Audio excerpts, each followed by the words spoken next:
और मंगलाचरण में आपको पता है ना, सदानंद योगींद्र ने ब्रह्म की वो की है। तो यहाँ तक पढ़ लिया था और सभी को अपना आधार मान के क्या किया, अपने अभीष्ट की सिद्धि के लिए ब्रह्म को आधार माना है। वहां तक का मंगलाचरण आपने पढ़ा था। उसके बाद आपने ये भी पढ़ा था कि अपने गुरु अद्वैयानंद की आराधना भी की है। उन्होंने कहा था कि मेरे गुरु का नाम भी कैसा है, अद्वैयानंद, अर्थात मतलब द्वैत की भावना से दूर है। उसे के आश्रय लेकर के मैं अपनी इच्छा के अनुसार क्या करूँगा, वेदांत सार का वर्णन करूँगा या वेदांत सार लिखूँगा। यहाँ तक हमने पढ़ा था।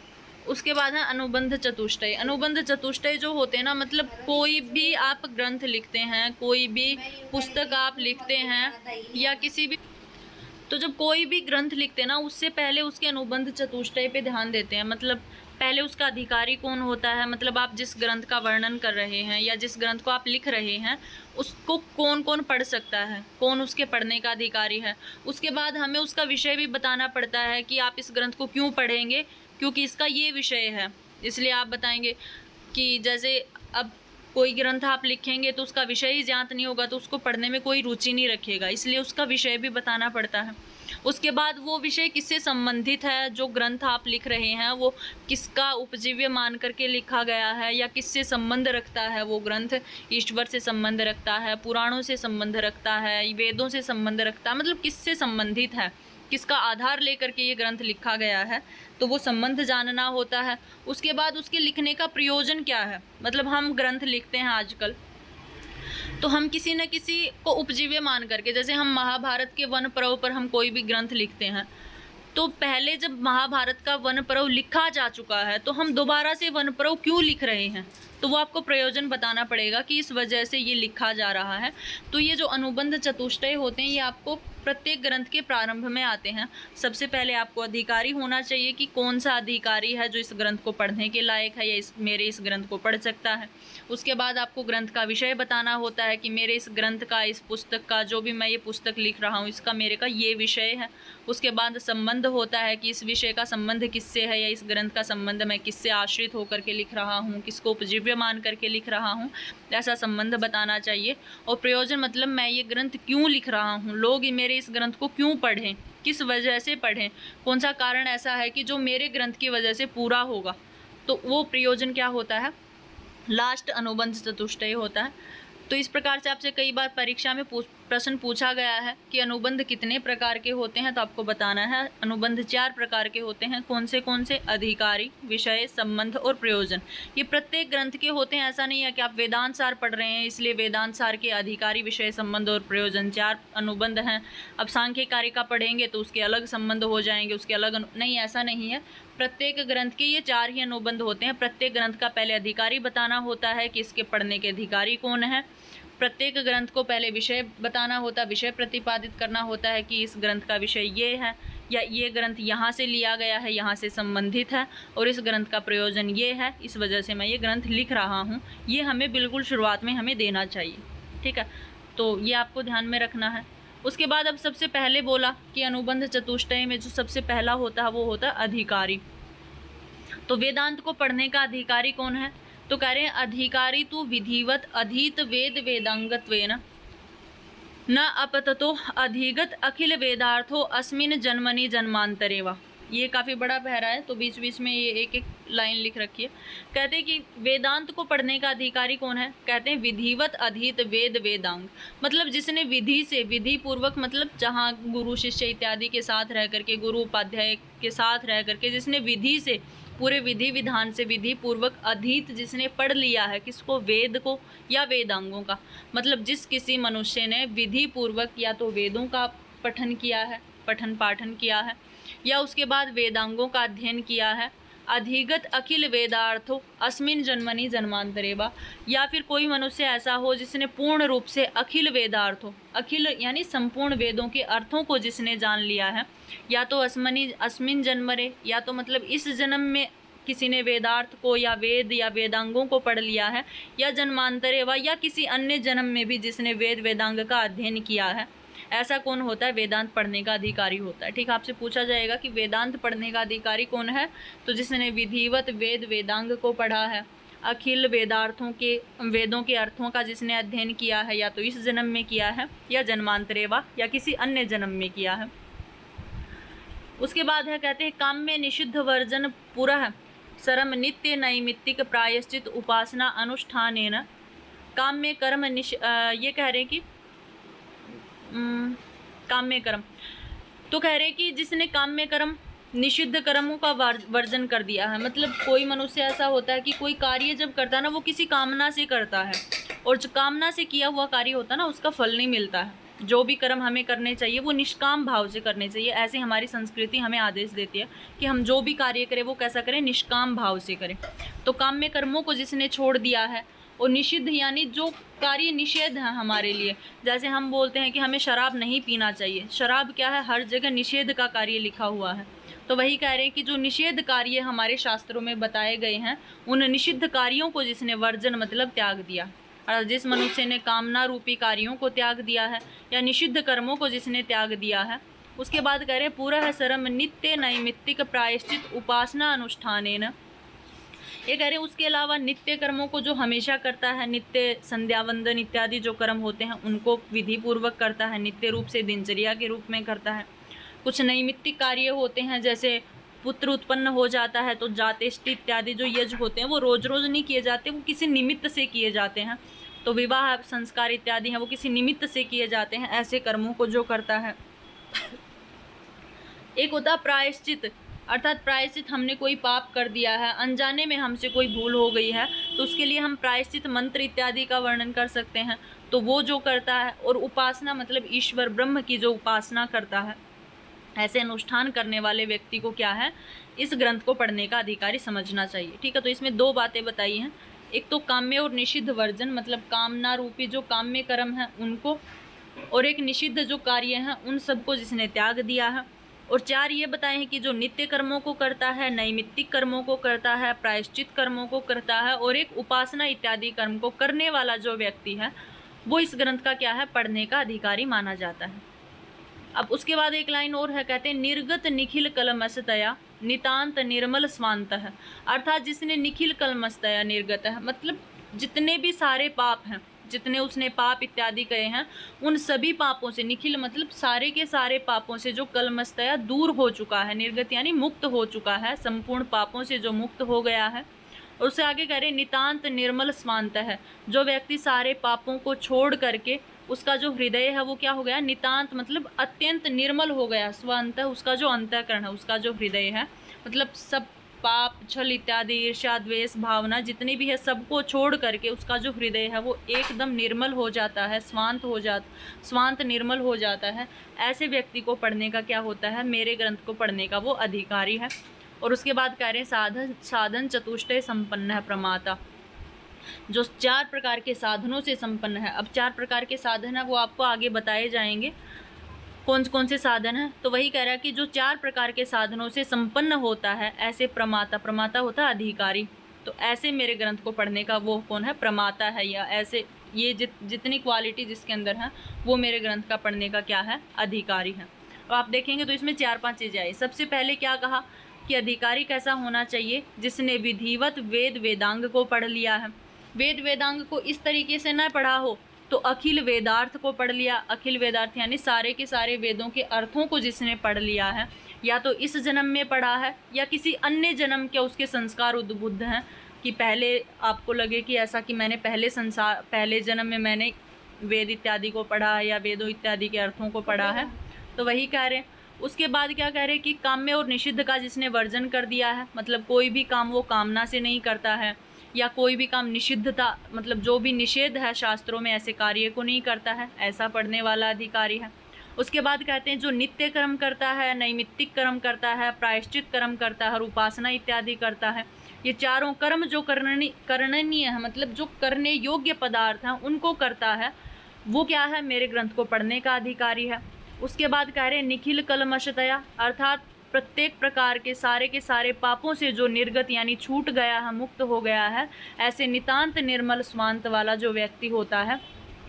और आगे कहा साधन चतुष्टय संपन्न है, जो 4 प्रकार के साधनों से संपन्न होता है, ऐसा कौन है, मेरे ग्रंथ के पढ़ने वाला प्रमाता है या अधिकारी। ठीक है, अब इसे आप से प्रश्न तो ये तो सीधा सीधा पूछा जाएगा कि अधीत वेद वेदांगत्वेन अधिगत अखिल वेदार्थो अस्मिन् जन्मनि जन्मांतरे वा, ये आपका सीधा समझ में आ रहा है, ये आपके वेदांत सार को पढ़ने का अधिकारी है।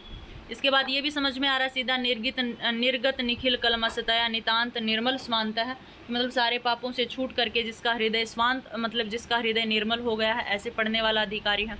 साधन चतुष्टय संपन्न है, सीधी लाइन समझ में आ रही है, जो 4 प्रकार के साधनों से संपन्न होता है, ऐसा अधिकारी है। ये साधन क्या है, मतलब आगे जाके बताएंगे आपको 4 प्रकार के साधन कौन से हैं।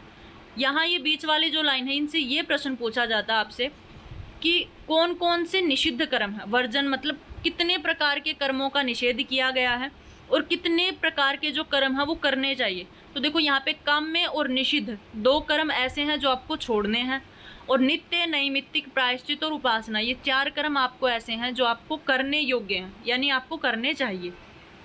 तो ये प्रश्न पूछा गया है कि 2 प्रकार के कर्म कौन से हैं जो निषेध किए गए हैं, यानी वर्जन किए गए हैं, वो आपके काम्य कर्म है और निषिद्ध कर्म है। और 4 प्रकार के कर्म, नित्य कर्म, नैमित्तिक कर्म, प्रायश्चित कर्म और उपासना कर्म, ये 4 आपके जो कर्म है ये कैसे हैं, कमनीय है, मतलब आपको करने चाहिए, करणनीय है, ये आपको करने चाहिए। तो ये आपसे पूछा जाएगा। आगे जा करके आपको ये बता दिया जाएगा कि काम्य कर्म कौन से होते हैं, निषिद्ध कर्म कौन से होते हैं, नित्य कौन से होते हैं, नैमित्तिक कौन से होते हैं। लेकिन यहाँ तक आपको ये ध्यान में रखना है कि काम्य और निषिद्ध कर्मों को छोड़ना, ओके। नित्य और नैमित्तिक प्रायश्चित कर्मों का क्या है, तो ये 4 कर्म आपको क्या करने चाहिए, करणनीय आपके लिए करने चाहिए, और 2 कर्म आपको छोड़ने चाहिए। अब देखो कर्मों की बात हुई है, 6 प्रकार के कर्मों की बात हुई है, 2 निषिद्ध कर्म हैं और 4 प्रकार के कौन से कर्म हैं, करणनीय कर्म है। तो अब आप बताएंगे कि काम में कौन से कर्म होते हैं, निषिद्ध कौन से होते हैं। और यहाँ से भी प्रश्न उठता है, आपसे सीधा दे दिया जाएगा कि स्वर्गादीनि इष्ट साधनानि ज्योतिष्टोम इत्यादि कौन से कर्म है, तो आपको बताया जाएगा ये काम में कर्म है। या सीधा आपसे पूछ लिया जाएगा कि ज्योतिष्टोम इत्यादि जो कर्म है वो किसके अंतर्गत आते हैं, तो वो काम्य कर्म के अंतर्गत आते हैं। तो किसी भी प्रकार से ये लाइन आपसे पूछ ली जाएगी, ये नहीं है कि आपको सीधा सीधा यही दिया जाएगा कि काम्य कर्म कौन से होते हैं, तो आप लाइन नीचे लिख देंगे कि काम्य आदि स्वर्ग आदि इष्ट साधनानि, ऐसा नहीं है। आपसे सीधा ये भी नहीं पूछा जाए कि आप पता स्वर्ग आदि इष्ट साधन कौन से होते हैं। ये लाइन है, एक लाइन आप अच्छे से याद करेंगे तो किसी भी प्रकार से घुमा करके दे सकते हैं इसको। काम्य कर्म पूछ सकते हैं, स्वर्ग आदि कौन से कर्म है ये पूछ सकते हैं, ज्योतिष्टोम इत्यादि कौन से कर्म है ये पूछ सकते हैं, या 4 ऑप्शन दे देंगे, आपसे पूछ लेंगे कि इसमें से काम्य कर्म कौन सा नहीं है, तो आपको वो 3 बताने की कौन से जो नहीं है। तो वो आप देख लेना कि आपको किस तरीके से हैंडल करना है इस एक लाइन को, छोटी सी लाइन है ये करना। सबसे पहले करें काम्य कर्म कौन से होते हैं, तो कहते हैं काम्यानि स्वर्गादि इष्ट साधनानि ज्योतिष्टोम इत्यादि। ये कह रहे कि स्वर्ग प्राप्ति इत्यादि कामनाओं के लिए ज्योतिष्टोम यज्ञादि कर्म कौन से होते हैं, काम्य कर्म होते हैं। देखो यहाँ पे कोई मनुष्य है, स्वर्ग की इच्छा करता है, मतलब उसे स्वर्ग चाहिए, स्वर्ग की इच्छा करता है, इस दुनिया से मुक्ति चाहता है, तो वो कौन से यज्ञ इत्यादि करेगा, ज्योतिष्टोम इत्यादि यज्ञ करेगा। ज्योतिष्टोम, अग्निष्टोम इत्यादि, इसी का दूसरा नाम है अग्निष्टोम, वो अग्निष्टोम इत्यादि यज्ञ करेगा। तो यहाँ देखो मनुष्य ज्योतिष्टोम यज्ञ कर रहा है, एक अच्छा कार्य कर रहा है, लेकिन वो अच्छा कार्य किस वजह से कर रहा है, उसकी कामना है उससे। अगर उसका स्वार्थ नहीं होता तो वो ये कर्म नहीं करता। मतलब अगर मनुष्य निष्काम भाव से हो करके कार्य करता तो ज्योतिष्टोम उसका फलित होता है, लेकिन जब मनुष्य कामना से सहित होकर के कोई कार्य करता है तो उसके लिए काम्य कर्म हो जाता है। और जब इंसान काम्य कर्म मतलब कामना ही रखेगा तो फिर वो वेदांत क्यों पढ़े, मतलब जब वेदांत तो खुद कहता है कि ये जगत इत्यादि जो भी कुछ है ये सब कुछ मिथ्या है, जीव है वो वास्तव में क्या है, ब्रह्म है। अब ब्रह्म है जीव खुद ही, और खुद ही मतलब ज्योतिष्टोम इत्यादि यज्ञ कर रहा है, भाई उसे स्वर्ग में जाने की क्या जरूरत है जो खुद ही ब्रह्म हो। ब्रह्म तो स्वर्ग चलाता है ना, हम ही ब्रह्म में मतलब हम ही स्वर्ग में चले जाएंगे। तो जब वेदांत है वो जगत इत्यादि की, स्वर्गलोक इत्यादि की, इन सब की निंदा करता है, इन सबको यही बोलता है कि जीव अज्ञान में फंस करके ये सारे कर्म करता है, तो वो काम्य कर्म के अंतर्गत आता है। और इन सब कामों का हमें क्या करना चाहिए, निषेध करना चाहिए। मतलब हम कोई भी कार्य ऐसा ना करें जिससे हम कामना रूपी उसको समझ करके करें। हम कार्य करें, ज्योतिष्टोम यज्ञ करें, अग्निहोत्र यज्ञ करें, कुछ भी करें, लेकिन कामना से रहित होकर के करें, ठीक है। तो काम्य कर्म के अंतर्गत कौन कौन आता है, ज्योतिष्टोम इत्यादि यज्ञ, यानी ज्योतिष्टोम इत्यादि जो यज्ञ होते हैं वो स्वर्ग की कामना के लिए किए जाते हैं, इसलिए स्वर्ग आदि इष्ट साधनानि, जो स्वर्ग आदि इष्ट साधन इत्यादि हैं, ज्योतिष्टोम इत्यादि यज्ञ हैं, वो क्या कहे जाते हैं, काम्यानि, मतलब काम्य कर्म कहे जाते हैं। तो आपको ध्यान में रखना है। उसके बाद में है निषिद्ध कर्म। निषिद्ध कर्म कौन से होते हैं, तो कह रहे हैं निषिद्धादीनि नरकादि अनिष्ट साधनानि ब्राह्मण हनन आदि। ये कहते हैं कि निषिद्ध कर्मों का त्याग होना चाहिए, मतलब शास्त्र में जो आपको निषेध किया गया है वो आपको कार्य नहीं करना चाहिए, तो वो कौन से हैं? कहते हैं निषिद्ध जो कर्म होते हैं वो नरक आदि अनिष्ट साधनानि, वो नरक आदि में भेजने वाले होते हैं आपको। जब आप किसी जो कार्य नहीं करना चाहिए उसको करते हैं, शास्त्रों में वो कार्य विहित है कि आपको नहीं करना है, ऐसी बात लिखी हुई है, उसके बावजूद आप उस कार्य को करते हैं, तो वो कैसा हो जाता है? निषिद्ध कर्म, यानी नरक इत्यादि में भेजने वाला कर्म होता है। और वो कैसे होते हैं? ब्राह्मण हनन आदि, जैसे ब्राह्मण को मार देना। आजकल खैर कोई नहीं समझता कि ब्राह्मण कौन है, किसको मार दिया, इतनी बड़ी बात नहीं समझते, लेकिन हमारे वेदों में हर जगह लिखा गया है कि सबसे जो पूजनीय होता है वो ब्राह्मण होता है। हमारे जातियों में भी सबसे पहले ब्राह्मण को रखा गया है, क्योंकि ब्राह्मण के मुख से वेदों की वाणी निकलती है, वेदों के अर्थ निकलते हैं। ब्राह्मणों से पहले शिक्षा ग्रहण की जाती थी, इसलिए सबसे सर्वश्रेष्ठ ब्राह्मण को माना जाता था। और ब्राह्मण से मारने से बड़ा पाप तो किसी चीज़ का हो ही नहीं सकता, उसका तो सीधी सीधी बात है, वो नरक में जाना लिखा ही है। तो इसलिए ये वेदों की बातें हैं, उपनिषदों की बातें, इसलिए वैसे ही उदाहरण दिए जाएंगे।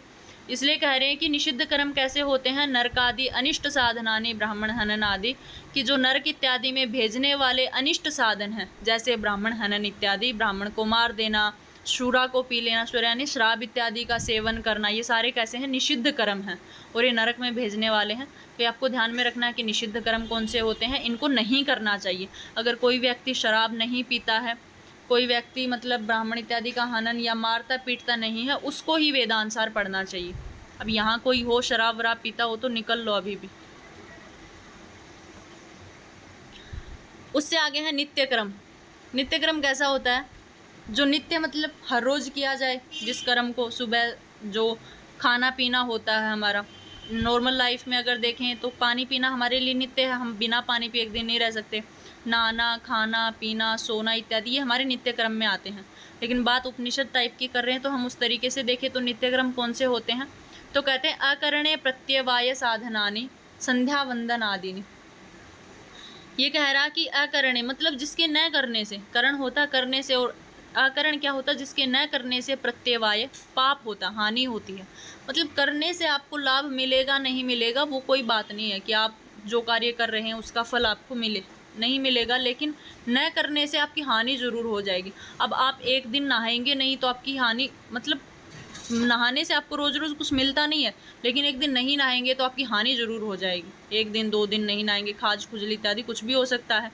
तो होने मतलब जो कार्य करते हैं उससे जरूरी नहीं कि आपको कोई लाभ मिले, लेकिन अकरणे प्रत्यवाय, जिसके न करने से प्रत्यवाय हानि होती है, हमारी ही हानि होती है, ऐसे साधन क्या कहलाते हैं? नित्य साधन कहलाते हैं। जैसे संध्या वंदन आदि, संध्या वंदन इत्यादि करना मतलब सुबह सुबह ब्रह्म यज्ञ इत्यादि करना, संध्या वंदन करना। जब हम संध्या वंदन करते हैं तो हमें शांति मिलती है, ये सब मिलता है। इसके अलावा हमें कोई फालतू वो नहीं मिलता कि हमने संध्या वंदन कर लिया तो हमें इंद्र की गद्दी मिल जाएगी, ऐसा कुछ नहीं होता, कोई लाभ नहीं होता है। लेकिन हाँ, अगर नहीं करेंगे तो हानि जरूर हो जाएगी कि हम ईश्वर को याद नहीं कर रहे हैं, तो हानि तो होनी ही है। तो वही कह रहे हैं कि जिसके न करने से प्रत्यवाय मतलब हानि हो, ऐसे साधन संध्या वंदन इत्यादि किसके अंतर्गत आते हैं? नित्य कर्म के अंतर्गत आते हैं। तो आपसे पूछा जाएगा संध्या वंदन इत्यादि कैसे कर्म है, तो आपको बताना है नित्य कर्म है। संध्या वंदन इत्यादि या नित्य क्रम कौन से हैं? तो आप बताएंगे कि जिसके अकरणे प्रत्यवाय मतलब जिसके न करने से हमारी हानि होती है, ऐसे संध्या वंदन इत्यादि हमारे क्या होते हैं? नित्य कर्म होते हैं। ये किसी भी प्रकार से घुमा करके पूछ लिया जाए, आप देख लेना। उसके बाद में है नैमित्तिक कर्म। नैमित्तिक कर्म कैसे होते हैं? नैमित्तिक मतलब नाम से स्पष्ट पता चल रहा है कि निमित्त वाले, जिसका निमित्त हो, कोई कारण हो, किसी कारण की वजह से कोई कार्य किए जाए। तो नैमित्तिक कर्म कैसे होते हैं? कहते पुत्र जन्मादिनी अनुबंधिनी जातेष्टि इत्यादिनी। ये कह रहे कि जैसे जातेष्टि इत्यादि यज्ञ किया जाता है। अब जातेष्टि यज्ञ आप रोज रोज तो नहीं कर सकते, जैसे संध्या वंदन आप रोज करते हैं, संध्या इत्यादि रोज करते हैं, प्रतिदिन करते हैं, लेकिन जातेष्टि आप किसी निमित्त से करते हैं। जब आपके घर में पुत्र उत्पन्न होगा तब आप जातेष्टि यज्ञ करेंगे। 15 साल में, 10 साल में, 5 साल में, 2 साल में, जब भी आपके घर में पुत्र उत्पन्न होगा वो यज्ञ केवल और केवल तभी किया जाएगा, उसी दिन किया जाएगा, ना उससे पहले दिन किया जाएगा, ना उसके पश्चात दिन किया जाएगा। ठीक है, तो एक किसी निमित्त से, जैसे विवाह संस्कार इत्यादि है वो निमित्त से किया जाता है। पाणी ग्रहण संस्कार इत्यादि जो यज्ञ किया जाता है, पाणी ग्रहण संस्कार यज्ञ इत्यादि, वो आपका किसी निमित्त से किया जाता है। अंत्येष्टि संस्कार हो गया, अंत्येष्टि संस्कार आपका निमित्त से किया जाता है। किसी व्यक्ति की मृत्यु हो जाती है तब हम अंत्येष्टि संस्कार करते हैं, रोज रोज हम अंत्येष्टि संस्कार नहीं करते हैं। तो वही कह रहा कि कोई यज्ञ ऐसा होता है जो किसी निमित्त से किया जाता है, जैसे जातेष्टि इत्यादि यज्ञ हैं, वो किसके अंतर्गत आ जाएंगे? आपके नैमित्तिक अंतर्गत आ जाएंगे।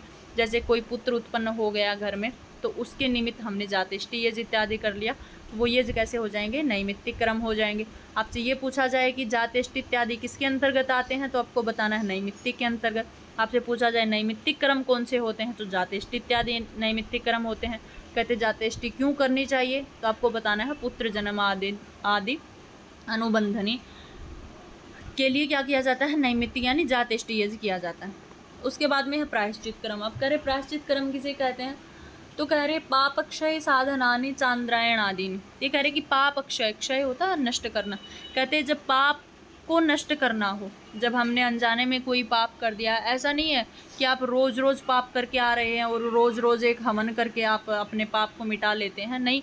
कई बार हमसे अनजाने में पाप हो जाता है, हम वो पाप नहीं करना चाहते लेकिन फिर भी हो जाता है, मजबूरी की वजह से, अनजाने में या किसी भी तरीके से जो पाप हो जाता है, उसके क्षय के लिए, उसको नष्ट करने के लिए कि ये पाप मुझे अगले जन्म में या हमें आगे जा कर के किसी कर्म में बाधा न बन जाए, इसलिए उस पाप के निवारण के लिए चांद्रायण इत्यादि व्रत किया जाता है। चांद्रायण व्रत काफ़ी कठिन होता है। इसमें चंद्रमा जैसे जैसे बढ़ता है, जैसे पहले दिन अगर आप एक टुकड़ा या एक निवाला आप ग्रहण करते हैं, पहले व्रत किया जाता है, इसमें पूरे दिन व्रत किया जाता है। अगर चांद एक टुकड़ा आपने ग्रहण किया है तो अगले दिन थोड़ा सा चांद बढ़ेगा तो आपको 2 टुकड़ा ग्रहण करना, 2 निवाले।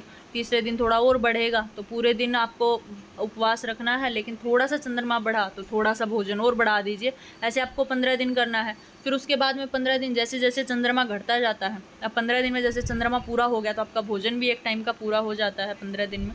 और जैसे जैसे फिर चंद्रमा घटता है तो उसी अकॉर्डिंग फिर आपको घटाना पड़ता है। तो 1 महीने तक का ये प्रोसीजर चलता है। तो चांद्रायण व्रत किस लिए किया जाता है, पाप क्षय के लिए। काफ़ी कठिन होता है कि हमसे कोई पाप हो जाए, उसके निवारण के लिए हम क्या करते हैं, कोई प्रायश्चित इत्यादि कर्म करते हैं। प्रायश्चित मतलब चांद्रायण इत्यादि व्रत का पालन करते हैं, तो वो किसके अंतर्गत आता है, प्रायश्चित इत्यादि के अंतर्गत आता है। उसके बाद में है उपासना कर्म। उपासना कर्म किसे कहते हैं, तो कह रहे सगुण ब्रह्म विषये मानस व्यापार रूपाणी सांडिल्य विद्यादीनी। ये कह रहे कि उपासना किसे कहते, कहते सगुण ब्रह्म विषय, मतलब उस ब्रह्म को सगुण मान करके अपने मानस, मतलब मानस यानी अपने मनोवृत्ति में बार बार उसका ध्यान करना। व्यापार करना मतलब उसका ध्यान किए जाना क्या कहलाता है, उपासना कहलाता है। जैसे सांडिल्य विद्या आदि, सांडिल्य विद्या में क्या है, ब्रह्म की उपासना इत्यादि के बारे में कहा है, इसलिए सांडिल्य विद्या किसके अंतर्गत आती है, उपासना विद्या के अंतर्गत।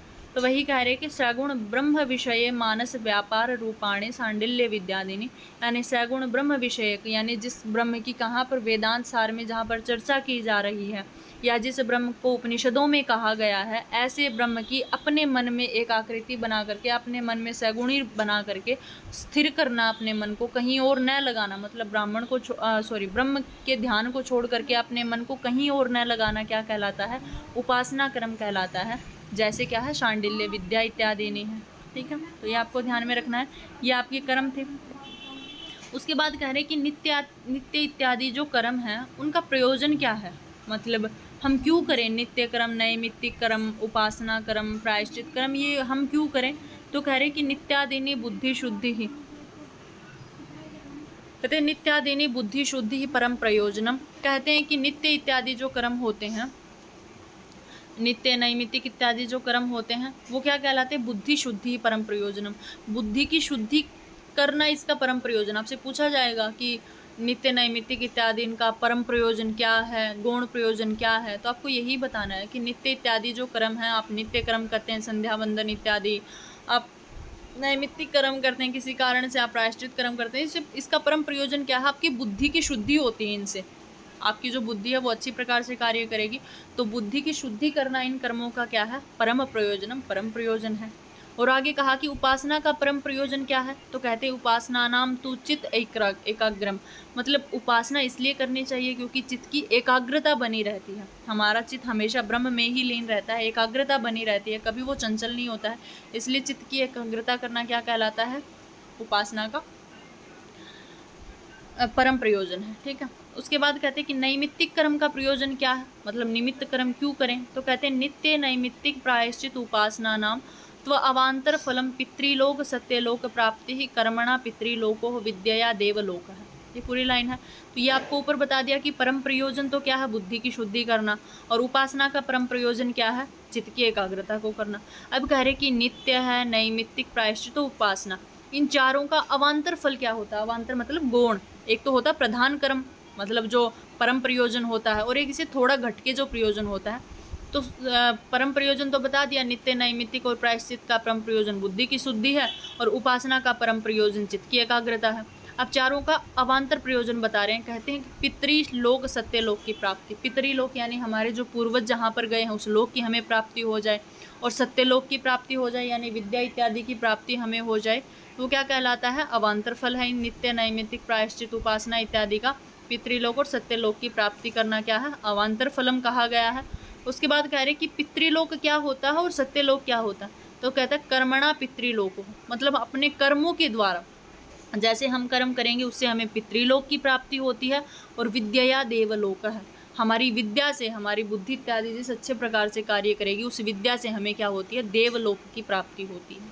ठीक है, तो वही है नित्य नैमित्तिक, ये आपको समझ में आ गया होगा। नित्यादि जो शब्द हैं यानी नित्य नैमित्तिक और प्रायश्चित जो हैं कर्म, उनका परम प्रयोजन बुद्धि की शुद्धि है, उपासना का परम प्रयोजन चित्त की एकाग्रता है, और नैमित्तिक कर्म का मतलब नित्य नैमित्तिक प्रायश्चित उपासना इत्यादि का अवान्तर जो प्रयोजन है वो हमें क्या देता है? पितृलोक और सत्यलोक की प्राप्ति करवाता है।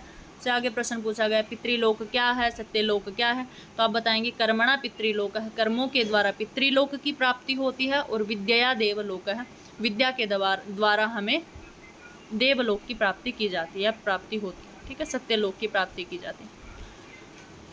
तो ये आपके जब आपने शुरुआत में पढ़ा था कि अधिकारी वेद वेदांग वाला होना चाहिए, अखिल वेदार्थो तस्मिन् जन्मनि जन्मांतरे वा, मतलब इस जन्म में उस जन्म में पढ़े हो, वो अधिकारी होना चाहिए। उसके बाद में आपको बताया था कि जो मतलब निषिद्ध कर्म है यानी काम में निषिद्ध कर्मों का वर्जन करने वाला हो, उसके अलावा नित्य नैमित्तिक प्रायश्चित उपासना आदि कर्मों को करने वाला होना चाहिए। वहाँ तक आपको पूरा बता दिया।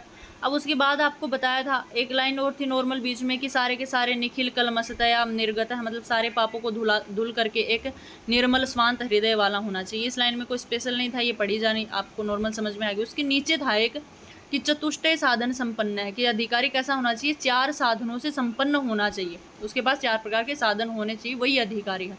तो अब नित्य नैमित्तिक तो पूरा कर दिया, अब चतवारी साधनानि, ये कह रहे हैं कि 4 साधन कौन से बताए थे, वो 4 साधन कौन से हैं, तो उनके बारे में बता रहे हैं। कहते हैं नित्य अनित्य वस्तु विवेक, एक ई है मूत्रार्थ फल भोग विराग 2, और तीसरा बताया क्षमा आदि षटक संपत्ति, ये तीसरा साधन है, और मुमुक्षुत्व आदिनी, ये इसका चौथा साधन है। ठीक है, 4 साधन बताए हैं। पहला साधन क्या है कि जो अधिकारी होता है उसे नित्य और अनित्य वस्तु में विवेक होना चाहिए, कि इस संसार में नित्य क्या है और अनित्य क्या है, यानी झूठ क्या है और सच क्या है, उसका विवेक उसे होना चाहिए, सबसे पहली बात। दूसरा कहा ई है मूत्रार्थ फल भोग विराग, या तो इस संसार में रहे या उस परलोक में रहे। आपने भी देखा होगा हमारे वेद वेदांगों में ई हर लोक और परलोक की काफ़ी चर्चा मिलती है। इस संसार से परलोक को भी अपर माना जाता है।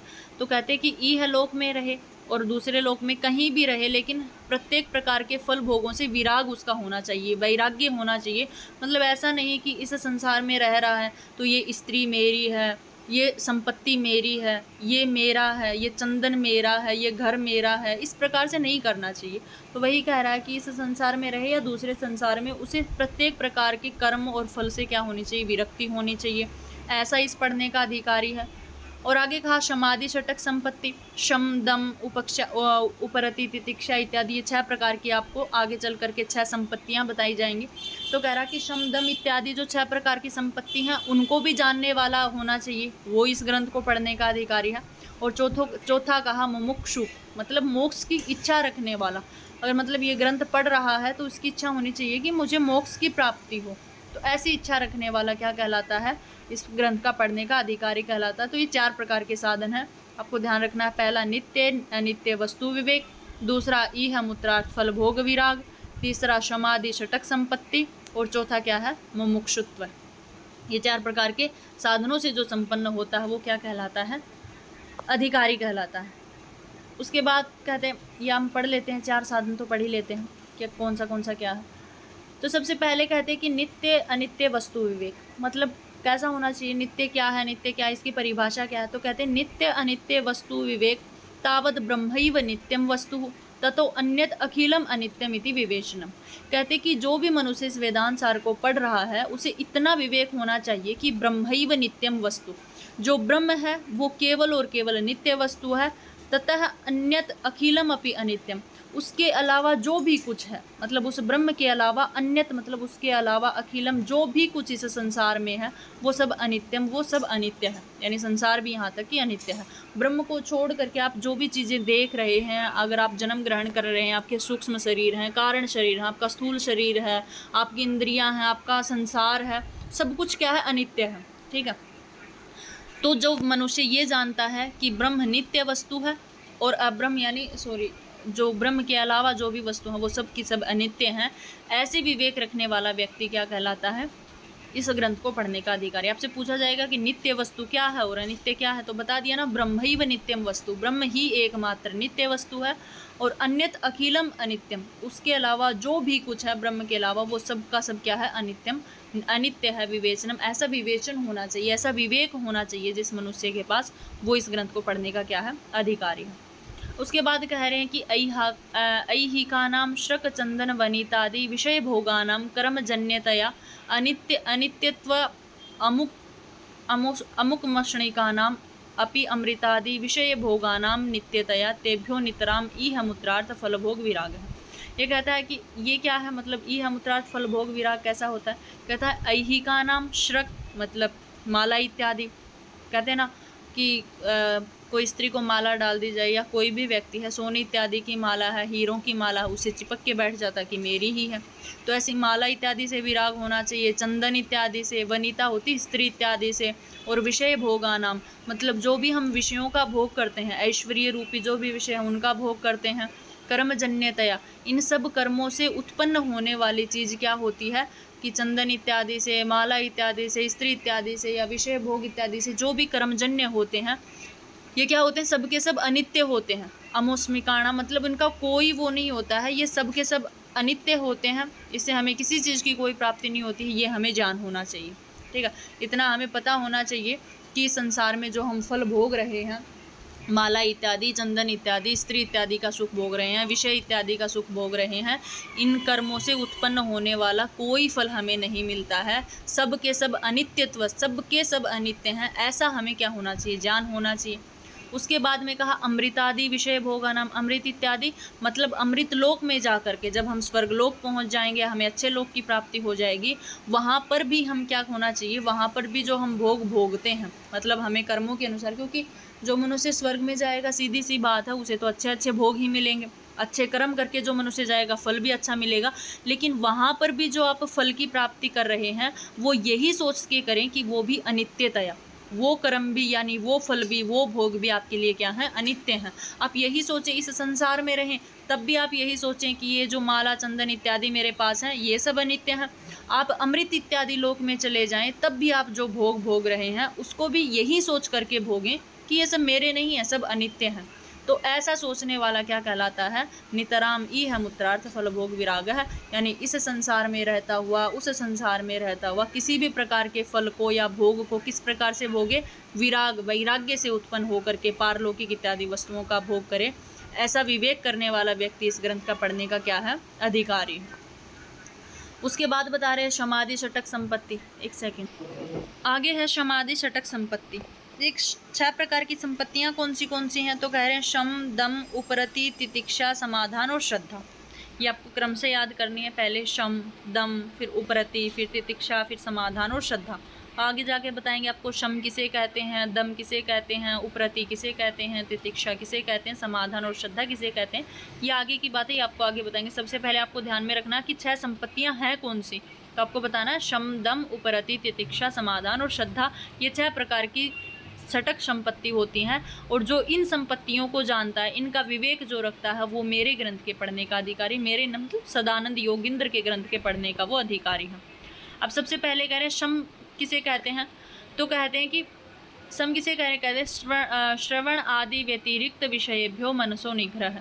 कहते हैं कि अपने मन से श्रवण आदि इंद्रिय को, मतलब सुनने रूपी इंद्रिय कौन सी है हमारी, कर्ण है, तो कान इत्यादि इंद्रियों से हम किस विषय को सुने, ब्रह्म के विषय को ही सुने, मतलब उपनिषदों के वाक्य को सुने।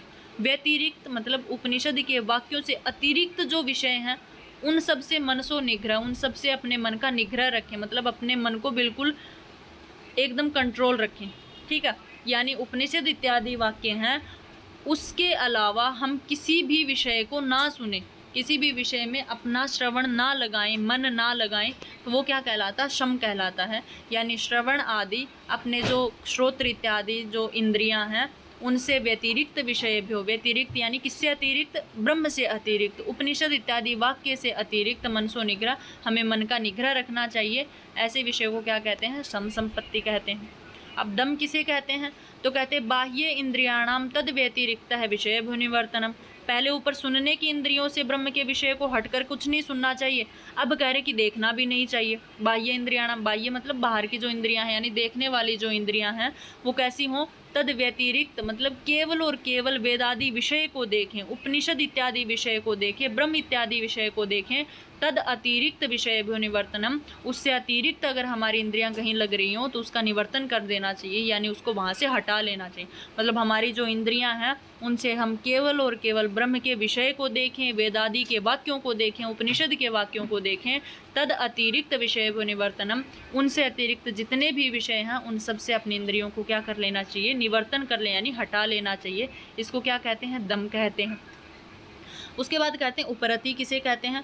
तो कहते हैं निवर्तितानाम एतेषाम तद व्यतिरिक्तम विषयेभ्यो उपरमणम उपरति अथवा विहितानाम कर्मणाम विधिनाम परित्यागः। ये कहते हैं कि निवर्तितानाम एतेषाम, जो निवर्तित आपने विषय किए हैं, निवर्तित कितने किए हैं आपने? एक तो ऊपर जा करके आपने करण को, मतलब हम कानों से क्या सुने? केवल और केवल ब्रह्म विषय की बातें सुने। और एक आपने अपनी इंद्रियों को हटाया है कि हम अपनी इंद्रियों से यानी बाह्य इंद्रियों से हम उपनिषदों के वाक्य को देखें। तो वही कह रहा कि जो आपने निवर्तित की हैं, यानी जो इंद्रियां आपने ऊपर जिस विषय से हटाई हैं उस विषय पर ही आप रोक करके रखें। अतिरिक्त विषयों उपरमणम, किसी अतिरिक्त विषय पर न जाने दें, न श्रोत्र को जाने दें, न आँखों को जाने दें।